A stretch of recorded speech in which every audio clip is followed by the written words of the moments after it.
사사기 10장. 아비멜렉의 뒤를 이어서 이사갈 사람 도도의 손자 부하의 아들 돌라가 일어나서 이스라엘을 구원하니라. 그가 에브라임 산지 3일에 거주하면서 이스라엘의 사사가 된 지 23년 만에 죽음에 3일에 장사되었더라. 그 후에 길르앗 사람 야일이 일어나서 22년 동안 이스라엘의 사사가 되니라. 그에게 아들 30명이 있어 어린 낙이 30을 탔고 성읍 30을 가졌는데 그 성읍들은 길르앗 땅에 있고 오늘까지 하봇 야일이라 부르더라. 야일이 죽음에 가몬에 장사되었더라. 이스라엘 자손이 다시 여호와의 목전에 악을 행하여 바알들과 아스타롯과 아람의 신들과 시돈의 신들과 모압의 신들과 암몬 자손의 신들과 블레셋 사람들의 신들을 섬기고 여호와를 버리고 그를 섬기지 아니하므로 여호와께서 이스라엘에게 진노하사 블레셋 사람들의 손과 암몬 자손의 손에 그들을 파심해 그 해에 그들이 요단강 저쪽 길르앗에 있는 아모리 족속의 땅에 있는 모든 이스라엘 자손을 쳤으며 18배 동안 억압하였더라. 암몬 자손이 또 요단을 건너서 유다와 베냐민과 에브라임 족속과 싸움으로 이스라엘의 곤고가 심하였더라. 이스라엘 자손이 여호와께 부르짖어 이르되 우리가 우리 하나님을 버리고 바알들을 섬김으로 주께 범죄하였나이다 하니 여호와께서 이스라엘 자손에게 이르시되 내가 애굽 사람과 아모리 사람과 암몬 자손과 블레셋 사람에게서 너희를 구원하지 아니하였느냐. 또 시돈 사람과 아말렉 사람과 마온 사람이 너희를 압제할 때에 너희가 내게 부르짖음으로 내가 너희를 그들의 손에서 구원하였거늘 너희가 나를 버리고 다른 신들을 섬기니 그러므로 내가 다시는 너희를 구원하지 아니하리라. 가서 너희가 택한 신들에게 부르짖어 너희의 환난 때에 그들이 너희를 구원하게 하라 하신지라. 이스라엘 자손이 여호와께 여쭈되 우리가 범죄하여 싸우니 주께서 보시기에 좋은 대로 우리에게 행하시려니와 오직 주께 구하옵나니 오늘 우리를 건져내옵소서 하고 자기 가운데에서 이방 신들을 제하여 버리고 여호와를 섬김에 여호와께서 이스라엘의 곤고로 말미암아 마음에 근심하시니라. 그때에 암몬 자손이 모여서 길르앗에 진을 쳤으므로 이스라엘 자손도 모여서 미스바에 진을 치고 길르앗 백성과 방백들이 서로 이르되 누가 먼저 나가서 암몬 자손과 싸움을 시작하랴. 그가 길르앗 모든 주민의 머리가 되리라 하니라. 아멘. 사사기 10장 말씀입니다. 9장에서는 아비멜렉이 스스로 왕이 된 지 3년 만에 자기를 지지한 자들이 일으킨 반역을 진압하던 중에 비참한 최후를 맞는 것을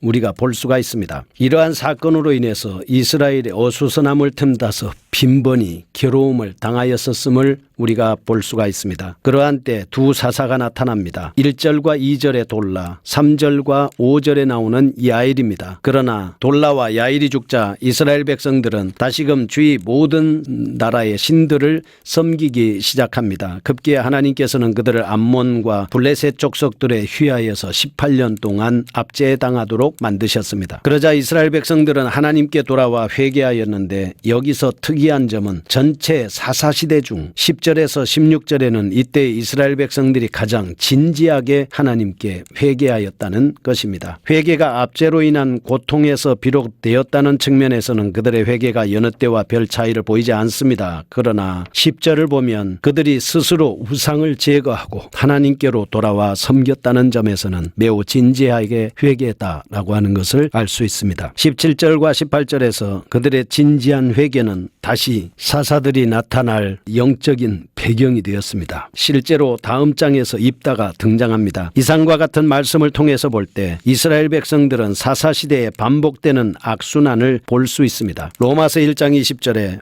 마음에 하나님 두기를 싫어하는 악한 본성을 볼 수가 있습니다. 반복적으로 계속해서 범죄하고 어려우면 돌아와 회개하는 이런 모습을 보면서 하나님께서는 회개하는 자기 백성을 버리지 않는 사람의 모습을 볼 수가 있습니다. 첫째로 보겠습니다. 사사 돌라와 야일입니다. 아비멜렉의 뒤를 이어서 이사갈 사람 도도의 손자 부하의 아들 돌라가 일어났습니다. 이스라엘을 구원하게 됐습니다. 그가 에브라임 산지 3일에 거주하면서 이스라엘의 사사가 된 지 23년 만에 죽음에 3일에 장사되었다라고 이렇게 기록이 되어 있습니다. 10장 3절에 그 후에 길르앗 사람 야일이 일어납니다. 22년 동안 이스라엘의 사사가 됩니다. 그에게는 아들 30명이 있었습니다. 어린 낙이 30을 탔고 성읍 30을 가졌습니다. 그 성읍들은 길르앗 땅에 있었고 오늘까지 하봇 야일이라고 불렀습니다. 야일이 죽음에 가몬에 장사됐습니다. 1, 2절은 돌라, 3, 5절은 야일에 대한 기사입니다. 그런데 본문에서는 두 사사의 행적이 기록되어 있지 않습니다. 그러나 공통된 두 가지 특징 특징을 살펴볼 수가 있습니다. 첫째는 그들이 사사로서의 역할을 잘 수행했다는 점입니다. 이는 그들이 다스린 45년 동안 이스라엘이 주의 열국으로부터 압제를 당하지 않고 평안했던 사실에서 볼 수 있습니다. 뿐만 아니라 돌라는 아비멜렉 이후에 어수선했던 이스라엘의 형편을 틈타 이스라엘을 괴롭힌 어떤 대적을 물리침으로써 이스라엘의 구원자 역할도 하고 있었습니다. 둘째, 그들이 사사로 이스라엘을 다스렸지만 구속사에 있어서는 별다른 업적을 남기지 못했다는 점에서 이 두 사람을 소사사라고 부릅니다. 두 번째입니다. 6절에서 18절에 나오는 반복되는 악순환을 볼 수 있습니다. 사사 돌라와 야일은 죽었습니다. 이스라엘은 또 범죄하고 하나님께서는 징벌합니다. 백성들은 회개합니다. 이렇게 반복적인 행태로 전형적인 악순환이 계속되고 있습니다. 야일의 죽음 이후에 사사들의 공백기가 생기자 이스라엘 백성들은 열국의 신들을 섬겨 또다시 하나님의 진노를 격동시키고 있습니다. 10장에서 우상들의 이름을 열거하는 것으로 봐서 이스라엘 백성들의 우상 숭배가 심각했다는 것을 알 수 있습니다. 이는 이스라엘 백성들이 하나님을 떠났다는 증거입니다. 사실 여호와의 종교와 이방 혼합 종교가 형성되면 여호와의 설 자리가 없어지지 않겠습니까? 우상 숭배가 사사들이 통치하는 기간 동안에는 사라지는 것처럼 보였지만 영적인 지도자이며 종교적인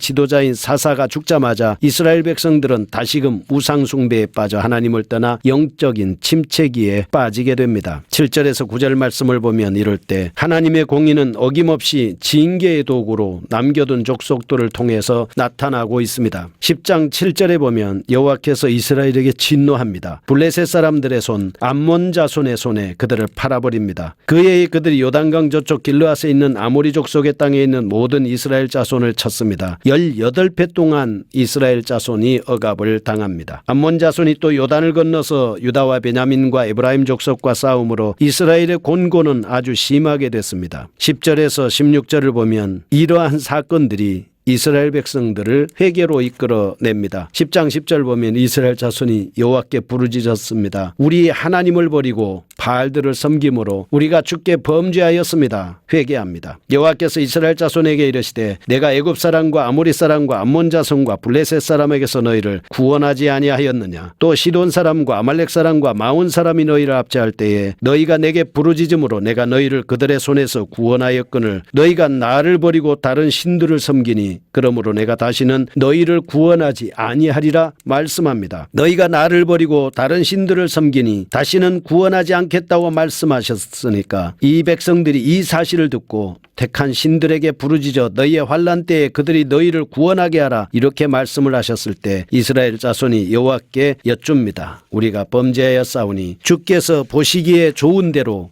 우리에게 행하시려니와 오직 주께 구하옵나니 오늘 우리를 건져내옵소서. 자기 가운데서 이방 신들을 제하여 버리고 여호와를 섬김에 여호와께서 이스라엘의 권고로 말미암아 마음에 근심하셨습니다. 그때 암몬 자손이 모여서 길르앗에 진을 쳤습니다. 이스라엘 자손도 모여서 미스바에 진을 쳤습니다. 10장 18절 길르앗 백성과 방백들이 서로 말합니다. 누가 먼저 나가서 암몬 자손과 싸움을 시작하겠느냐라고 말을 했을 때 그가 길르앗 모든 주민의 머리가 되리라 이렇게 했습니다. 손에 빠진 이스라엘은 다시금 평화를 갈구하게 됐습니다. 그들이 당하고 있는 압제와 고통의 원인이 자신들의 범죄 때문임을 회개하게 된 것입니다. 그런데 무엇보다도 특기할 만한 사실은 10장에서 백성들의 회개는 선지자들의 책망 없이 자발적으로 회개했다는 점입니다. 그리고 회개의 태도가 매우 구체적이고 진실하였다는 것이죠. 17절과 18절에서도 구체적으로 대적에게 건져내시고자 백성들에게 입다를 하나님은 구원자로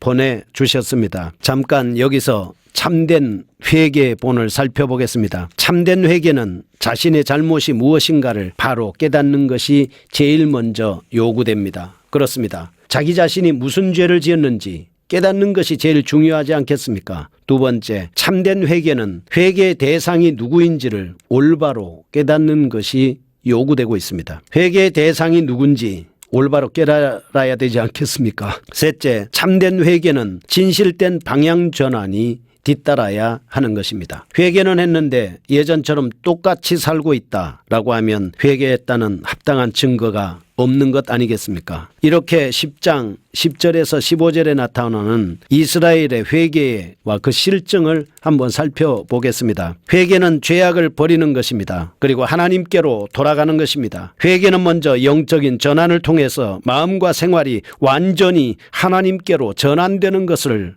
의미합니다.